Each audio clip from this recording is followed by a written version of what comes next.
I was 29 when it happened, but it still replays in my head like a scene I can't fast forward through. My name's Josh, and if you asked most people who knew me growing up, they'd probably say I was a quiet kid. Not shy exactly, just careful. I listened more than I talked, observed more than I participated. That's probably why I noticed all the cracks before the house started falling apart. My parents, Carla and Dennis, were the kind of people who liked things to look perfect. They lived for appearances. If something went wrong, they didn't fix it, they covered it up. Painted over the damage, rearranged the furniture, smiled for the neighbors, and hoped no one asked too many questions. I spent most of my life pretending I didn't see the peeling paint. We were never a Hallmark card family, but I used to think we were at least normal. My dad worked in corporate real estate, always immaculately dressed, always with his phone pressed to his ear like it was stitched there. My mom stayed home, but treated her social calendar like a full-time job. Fundraisers, brunches, anniversary parties, charity events where everyone wore the exact same shade of navy. They were very into the idea of legacy, of building a life that other people admired. The problem was, their definition of admirable didn't leave much room for people who didn't fit the mold. I was a late bloomer, I guess.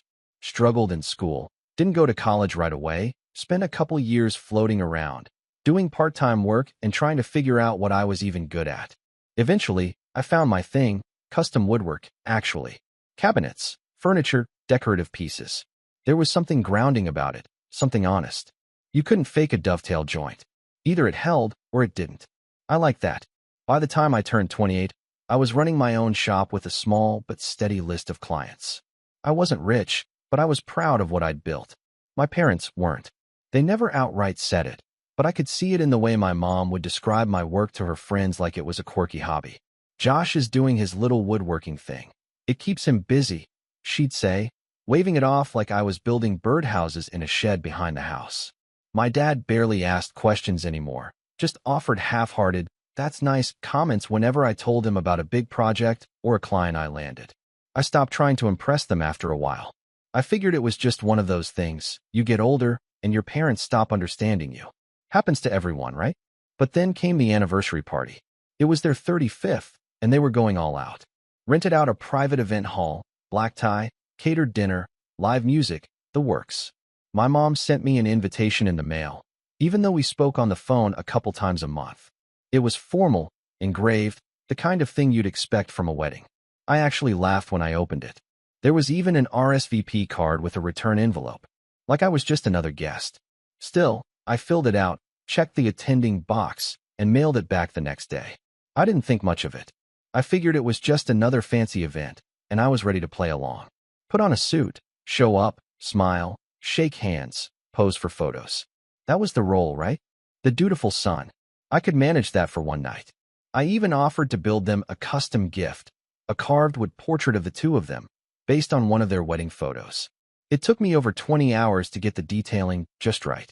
I planned to hand it to them that night, thinking maybe it would be a nice surprise. A rare moment of connection. The party was set for Saturday. The Thursday before, I got a call from my mom. It wasn't unusual. She always liked to check in before big events.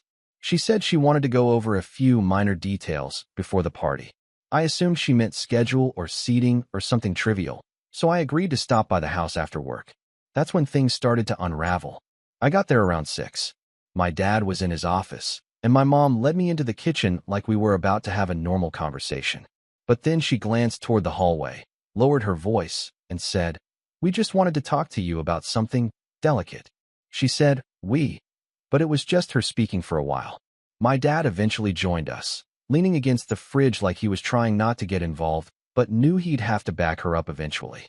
My mom smoothed her dress like she was on stage, then looked me dead in the eye and said, "Josh, we were thinking it might be best if, at the party, you didn't tell anyone that you're our son." I actually blinked like I misheard her. "What?" She gave a tight smile. "Just for the evening. It's complicated, and we really don't want to have to explain your situation right now." My situation. That was the word that hit me hardest. Like I was a problem they needed to work around. A scheduling conflict. Something unsightly to be edited out of the picture. I looked at my dad, waiting for him to jump in and say she was exaggerating, but he didn't. He just sighed and said, "It's just easier, Josh. A lot of our friends from the city are coming. They have certain expectations. Expectations. I repeated, my voice thinner than I meant it to be. What does that even mean? My mom touched my arm like she was offering comfort, but it felt more like a bribe. It's just one night. Just say you're a family friend. Or one of the vendors. No one will question it. I actually laughed. Not because it was funny, but because I didn't know what else to do. You want me to lie about being your son so your friends don't have to know what? That I didn't go to Yale? That I build furniture for a living? They didn't answer. My dad just looked away, and my mom's mouth twitched like she was about to cry. Like she was the victim. And in that moment, something in me just shut off. I didn't yell. I didn't throw the carving or storm out. I just stood up, walked to the door, and said, "You don't have to worry about me being at your party." My mom called after me, her voice wobbling. "Josh, don't be dramatic." But I was already gone. I got in my truck, drove home, and put the carving in the back of my closet where it's been ever since. They tried to call a couple times after that. Left voicemails that were equal parts pleading and guilt-tripping. I didn't answer. Didn't go to Christmas that year. Or Easter. Or my dad's birthday. Eventually the calls stopped. But the messages didn't. They just moved through other people. My aunt. My cousin. Even my childhood neighbor who ran into my mom at the grocery store and asked why she never saw me around anymore. "She says you're being cruel," my aunt told me over coffee one day. "That you've cut them off for no reason." For no reason. I didn't correct her. I just smiled, nodded, and said I had a lot of work to do at the shop. But lately, they've started reaching out again. It's been 3 years. 3 full years of silence. And now suddenly they want to talk. To clear the air. They don't understand why I'm still harboring resentment. What they don't realize is, I'm not angry anymore. Not in the way they think. I'm planning something. And it's going to be quiet. Precise. Just like everything else I build. I didn't block their numbers right away. For a while after the party incident, I just let the calls go to voicemail. I'd stare at the screen, watching mom's cell or dad's cell light up like ghosts I hadn't buried properly, my thumb hovering over the screen, frozen. Sometimes I'd listen to the messages. Most were short. "Josh, call us back." Or, "Josh, this has gone on long enough." The worst ones were the ones where my mom cried. She always cried strategically, never at funerals, never during real family fights. But voicemail? That was her stage. The first time I heard her say, "I just don't understand why you're being so cold," I nearly threw my phone across the room. Not because of what she said, but because of how convincingly hurt she sounded. It was almost impressive, the performance. If I hadn't been there in the kitchen that night, I might have believed her myself. But I was there. I remember the temperature in the room, the light from the pendant lamp reflecting off the granite counter. I remember how they couldn't even say the words "my son" without choking on them. Like it was dirty. Like it wasn't convenient. And I remember what came after. At first, I thought they'd leave me alone. That maybe, deep down, they understood they'd crossed a line. But that was naive. My parents didn't apologize. They reframed. They rewrote the script and then handed it out to the rest of the cast like nothing had happened. The rewriting started small. I'd get texts from my aunt that said things like, "Heard you couldn't make it to the party. Your mom was so sad you had to cancel last minute." I didn't reply. Then came the guilt-laced updates. "Your dad was really hoping to see you at Easter brunch. He kept checking the door like you'd walk in." As if I was the one ghosting them without explanation. It escalated from there. About 6 weeks after the party, I stopped by my favorite cafe on a Sunday morning. Just wanted a quiet cup of coffee and maybe a muffin, nothing dramatic. But the barista, Jamie, someone I'd chatted with a dozen times before, friendly, casual, gave me this wide-eyed look and said, "Hey, I met your mom the other day." I paused mid-reach for my wallet. "Really?" She came in with some of her friends from the club. "I mentioned you made our custom shelves," and she Jamie hesitated. "Well," she laughed. Said something like, "Oh, Josh always was good with tools. He just never quite figured out how to turn it into a real job." I froze. I felt the flush rise up my neck, slow and hot. Jamie looked uncomfortable. I just thought it was weird. I assumed she'd be, I don't know, proud. I managed to laugh. "Yeah," I said. "You'd think." I walked out of there and didn't taste my coffee for hours. That night, I sat in my shop long after closing, just sanding the same piece of mahogany until my knuckles ached.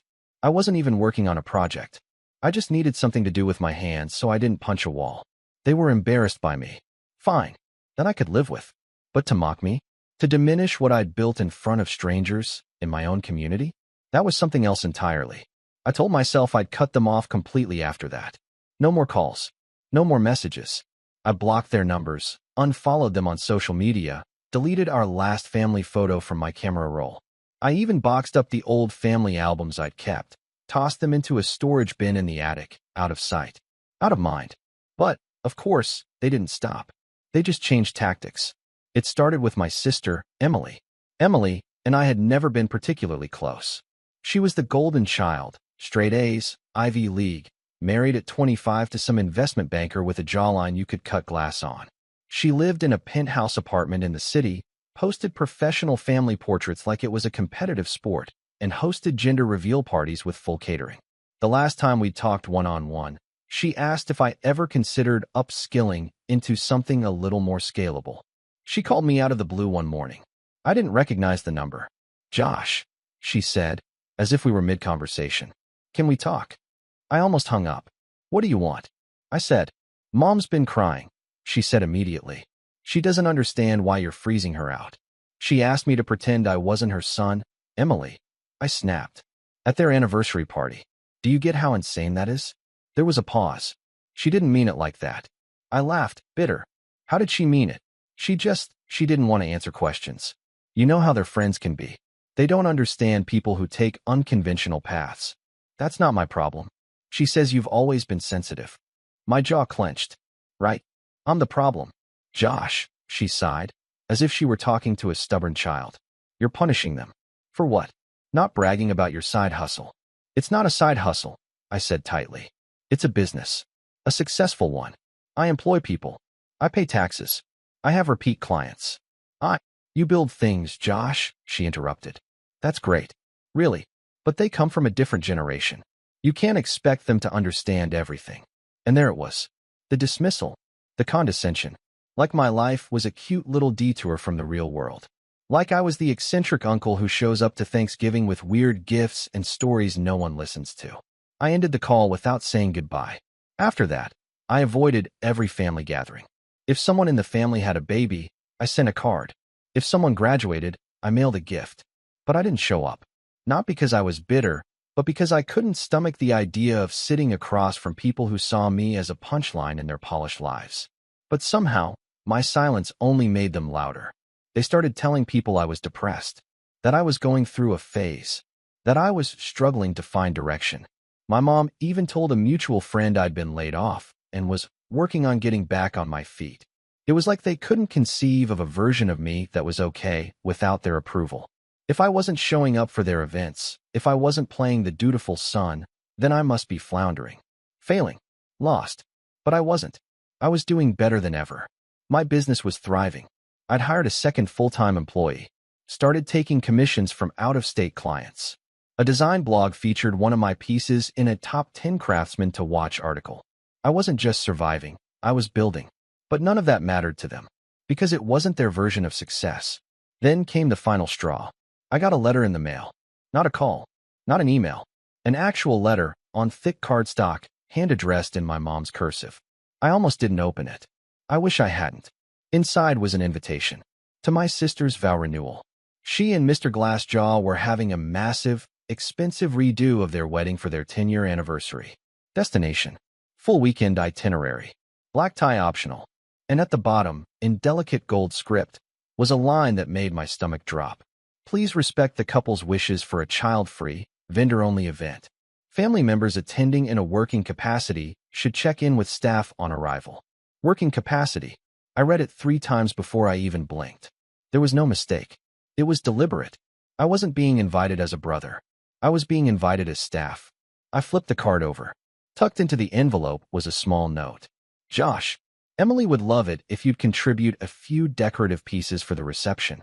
Something rustic, elegant, your style. She says it would mean a lot. Let us know what you'd need in terms of materials or delivery." There was no apology, no acknowledgement, just an assumption that I'd be so flattered to be included, even in a lesser role, that I'd jump at the opportunity. That was when something in me changed. Before I was hurt, disappointed, maybe even embarrassed. But now I was done. And for the first time in years, I felt calm. I had no intention of building anything for that wedding, but I was going to give them something. Something they couldn't ignore. Something they'd never see coming. But to pull it off, I'd have to play the long game and wait for the perfect moment to begin. The note about the vow renewal sat on my workbench for days. I didn't even move it. Just let it sit there under a layer of sawdust, warped slightly from a coffee ring I didn't bother to wipe up. Every time I looked at it, I felt this strange mix of disbelief and clarity, like I was finally seeing something that had always been there. It was like someone turned the lights on in a room I'd been sleeping in my whole life. It's funny what happens when the last thread snaps. For so long, I'd been walking this tightrope, trying to be the bigger person, trying to prove myself without being too loud about it, trying to find a version of myself that my parents could accept. Not love, just accept. But the moment I read that invitation, I realized something brutal. I could win a design award, open 10 stores, make $1 million from a single piece of art, and they would still introduce me as the one who works with his hands. Because they needed me to be less. They needed a contrast to make themselves look shinier by comparison. So I let the thread go. I canceled everything for a week. Not publicly, not dramatically. I just told my clients I needed a short break to handle a personal project, then locked the shop door and shut off my phone. I went off the grid in my own tiny world. And I broke down. The kind of breakdown that doesn't look dramatic to anyone outside, but feels like an earthquake inside. I stopped sleeping. Ate garbage. Got stuck in these loops of memories. Me as a kid showing my mom a wonky birdhouse I built in 4th grade, and her saying, "Well, maybe you'll be better at numbers." Me trying to hug my dad after winning a local art competition at 16, and him giving me a stiff pat on the shoulder like I was a stranger who'd spilled something on his shirt. There were so many little cuts. I just ignored them for years, convinced myself they didn't add up to anything serious. But now I was bleeding all at once. One night, I found myself sitting in my truck in the dark outside the shop, just sitting. I didn't want to go home, didn't want to go anywhere. I remember gripping the steering wheel and thinking, maybe I'll just drive until the tank runs out. But I didn't. I got out, walked back inside, locked the door behind me, and sat on the shop floor for what felt like hours.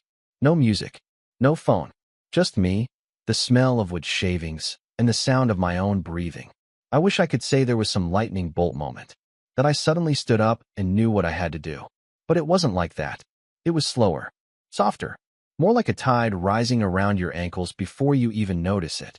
It started with one piece of wood, a large slab of black walnut I'd been saving for something special. I ran my hand over the grain and felt this little flicker in my chest, like a spark under ash. I didn't know what I was going to make, but I knew I needed to make something. Not for a client, not for Instagram, not for anyone else. Just for me. I worked through the night. No plan, no sketches, just movement. I carved, sanded, shaved, burned, polished. I let the piece become what it wanted to be, something abstract, something raw. By sunrise, I had a sculpture that looked like nothing I'd ever made before. It wasn't symmetrical. It wasn't practical, but it meant something. It felt like me. I stared at it for a long time, and I realized something. I wasn't broken. I'd just been trying to fit into the wrong frame. That was the beginning. The next few weeks were quiet, but something inside me had shifted. I started waking up earlier, drinking real breakfast instead of convenience store coffee. I reopened the shop and told my employees I'd be taking a back seat on client work for a bit. I needed space to make something different.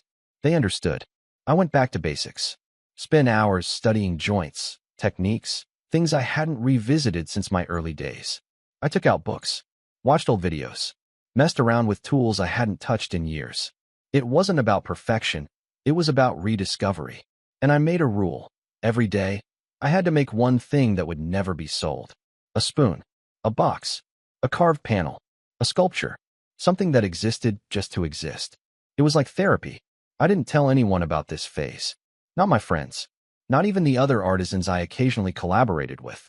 It was too personal, too sacred. But every time I finished something, I felt like I was putting a broken piece of myself back into place. And slowly, the noise from my family began to fade. Sure, I still heard about them. My cousin tagged me in a family group photo at my niece's birthday party, one I hadn't been invited to. My mom posted a long, dramatic message about estrangement and praying for healing that was clearly about me, even though she didn't use my name. My aunt left a voicemail saying, "Just so you know, your father had to explain to everyone why you weren't at the renewal, and it was humiliating." I didn't respond, because for the first time in my life, I wasn't craving their approval. I was mourning it. There's a difference. And once I let go of the hope that they'd ever see me for who I really was, something amazing happened. I started seeing myself more clearly. I started getting bolder with my designs. Riskier. One day I posted a picture of a jagged live-edge coffee table that looked more like a sculpture than furniture, and it went viral. A week later, I got a call from a gallery in Seattle asking if I'd be open to exhibiting some of my more experimental pieces. I said yes. Then came the interview. A podcast for young artists asked me to talk about my journey, how I built a business without formal training, what it was like working solo, what my biggest obstacles were. I thought about saying no, but then I realized I wanted to say it out loud. I told my story, not the cleaned-up version I used to tell at dinner parties. The real one.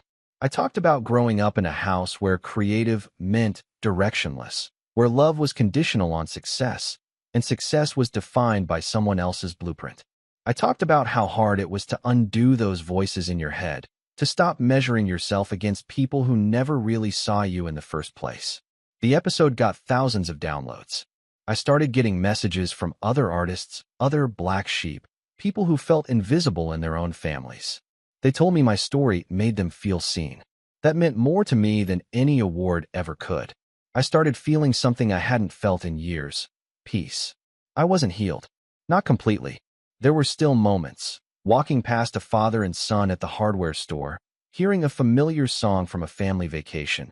That made something twist in my chest. But I wasn't drowning anymore. I'd found land. And that's when the email came. It was from my sister's event planner. A bright, cheery message with bullet points and exclamation marks. She wanted to follow up about delivery expectations for the custom pieces I'd agreed to provide for the vow renewal reception. I stared at the screen, stunned. They'd gone ahead and told people I was contributing, probably to look generous, probably to make themselves feel less like the villains. The email included photos of the space, notes about the color scheme, and even a suggested timeline for installation. "We've set aside a lovely little table for you near the service entrance," the message read. "You'll have a clear view of the decorative arch you helped create." I didn't reply right away. I closed the laptop, took a walk, and that night, I sat in my apartment, sipping tea and looking around at my walls, at the shelves I built, the lamp I designed, the pieces that told my story better than words ever could. And I smiled, because now I knew exactly what to do, and I had just the right piece to do it with. But first, I needed to pay someone a visit, and I needed to bring a box with me, not the kind you'd expect, but the kind you don't forget. I didn't rush it. That was the first part of the plan, don't rush. For once, I wasn't reacting to them. I was creating something. And I knew better than anyone that anything worth building takes time. Revenge, like craftsmanship, is all in the precision. After I got that email from the event planner, chirpy, fake-friendly, utterly oblivious, I knew they had no clue what was coming. They genuinely thought I'd either show up and smile like a trained dog, or quietly sulk and stay away, letting them control the narrative again. They didn't know the version of me that had come out of those long, silent weeks in the workshop. They didn't know what I'd learned. And they had no idea what I was capable of. I started by calling an old client, Naomi, who ran a boutique event space downtown. She'd once hired me to design a series of minimalist but eye-catching wood installations for her venue, and we'd stayed friendly since. She was sharp, detail-oriented, and had her ear to the ground for everything that happened in the city's upscale event circuit. I figured if anyone knew more about my sister's vow renewal than me, it'd be her. She answered on the second ring. "Josh? Wow, I haven't heard from you in forever. You okay?" "Better than ever," I said, and meant it. "Actually, I was hoping to pick your brain. You got a minute?" "Sure. What's up?" "Emily Carter's event. Her 10-year vow renewal. You know anything about it?" Naomi let out a groan. "Oh, that circus?" "Yeah, unfortunately. She booked the Anders estate and demanded custom everything. Took my assistant 3 hours just to walk her through the flooring options she didn't even end up using." "What?" "Just curious," I said, pacing the shop slowly. "You wouldn't happen to have a layout of the venue, would you?" "Josh," she said, her tone shifting, "you're not thinking about taking on that nightmare, are you?" "Not officially," I said with a grin. "But let's just say I'm preparing something. I'd love to see how the place is set up, especially the back entrance, service quarters, storage areas. Naomi laughed, the kind of laugh that says I don't know what you're planning, but I want to see it happen. Give me 10 minutes. I'll email over the blueprints and the vendor list. Naomi, I said before she hung up, thank you. Don't thank me yet, she said. Just make sure whatever you're planning leaves a mark. I had my map. Next, I needed a team. I didn't want to involve anyone close to my family. Too risky. Too many chances for word to leak. Instead, I reached out to people who knew me. People who'd been in the trenches with me during the early days of the shop. I called Mason, my first hire, an ex-con turned artisan with the best eye for detail I'd ever seen. Then I called Liv, a freelance photographer and prop designer I'd collaborated with on a few gallery installations. She was chaotic in the best way, creative, resourceful, and excellent at staging things just the right way to provoke reaction. I didn't tell them everything. Not at first. I invited them over to the shop one Friday evening and laid out a large cloth over the main bench. Beneath it were 3 sketches and a series of labeled mock-ups. A sculpture, a pedestal, and a hidden compartment with a sliding mechanism, all built from scratch. This, I said, lifting the cloth, is going to the vow renewal. Liv raised an eyebrow. Your sister's event? Mason crossed his arms. I thought you weren't going. I'm not, I said. But this is. I watched their eyes scan the designs. Confusion slowly morphed into realization. Is that what I think it is? Liv asked, pointing to the carved center. I nodded. You want to display that at the event? Mason said, half impressed, half horrified. No, I said. I want them to ask for it. That was the key. This couldn't look like sabotage. Couldn't be sabotage, technically. It had to be something they welcomed. Something they bragged about. Something they posed with for photos, completely unaware of the trap beneath their feet. It had to be a gift. And not just any gift, a masterpiece. I got to work. The sculpture took nearly 3 weeks. I worked in secret, after hours, under a tarp even inside the shop. It was made of walnut and white ash, curved into a modern, asymmetrical shape that looked abstract from afar. But up close, you could see the truth. Carved into the inner edge were names, dates, phrases, all from our family's history. Some innocent, Josh's first desk, 1998. Others more pointed. He's not really our son's son. He builds things, he doesn't do things. You're being overly emotional. I didn't quote anyone directly, but I didn't need to. Every word was etched with surgical precision. You had to look for them. You had to get close. The deeper you stared, the more uncomfortable it got.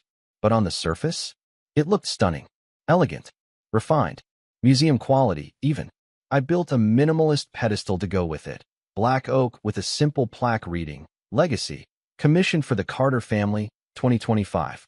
I even sealed it in a crate with a branded tag, listing my shop as the creator, along with a fake backstory about how Emily had personally requested the piece months in advance and how it represented heritage, growth, and the transformation of natural material into art. I knew exactly who to send it to, the event planner. I composed a short, confident email, said I was following up on the family's request and delivering a featured centerpiece. No charge, of course. A gesture of celebration. I attached polished photos, buzzwords, descriptions that made it sound expensive. Sent it off with a note that it would arrive the night before the event and required minimal setup. She replied in 20 minutes. It's exquisite. I'll reserve a prime spot near the welcome table. Just like that, it was in. I spent the next 2 weeks finalizing the mechanism. See, the real trick wasn't the sculpture. It was what was inside the pedestal. A small drawer, perfectly hidden, locked in place with a magnetic switch. Inside, a hardbound photo album, custom-made, leather cover, elegant, and on every page, a different snapshot of what my family didn't want seen. Pictures of my dad shaking hands with people he later smeared. Screenshots of social media comments my mom left on parenting forums under fake names, complaining about her underachiever son. Photos of me at public art installations they never attended but told people they supported. Even the invoice where they quietly refunded a donation I made in their name, because it didn't align with their professional image. I included a printed copy of that party invitation, the one where I was asked to act like I wasn't their son.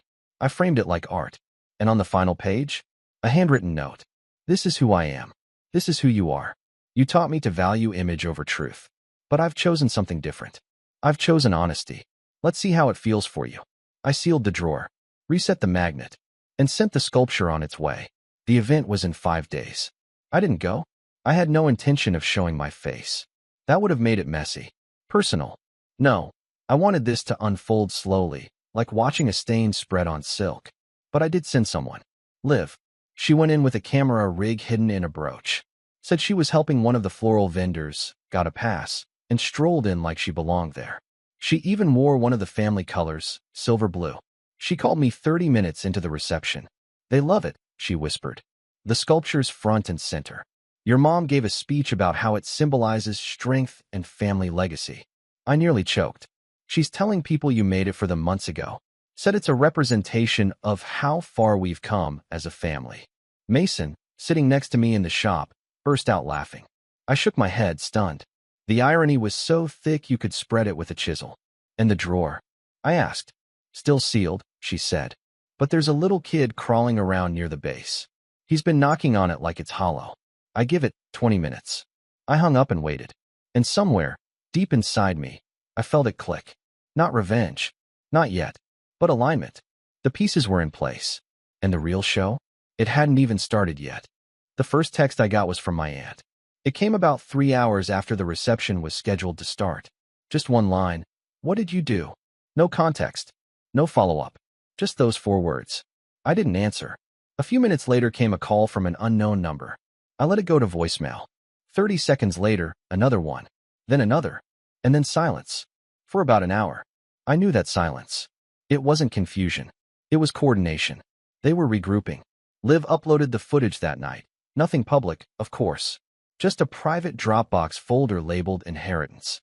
It had everything I needed. The moment the sculpture was wheeled in. The moment the photographer asked them to pose with it. My mother's fake smile. My father's carefully measured nod. Emily doing a breathy explanation to her guests about how it represents the core values of our family, strength, elegance, tradition. And then, the moment. A kid, maybe 6 or 7, bored and fidgety, noticed the side panel and started knocking on it. Lightly at first, then harder. Liv got the whole thing. You see the child tap one particular spot again and again. Then crouch down, fiddling with something. A guest crouches with him, an older man, maybe a family friend. He runs his hand along the seam. Looks up curious. Calls someone over. A few moments later, one of the staff opens it. The magnetic switch slides loose. And the drawer opens. That's when the video gets quiet. You can feel the air change.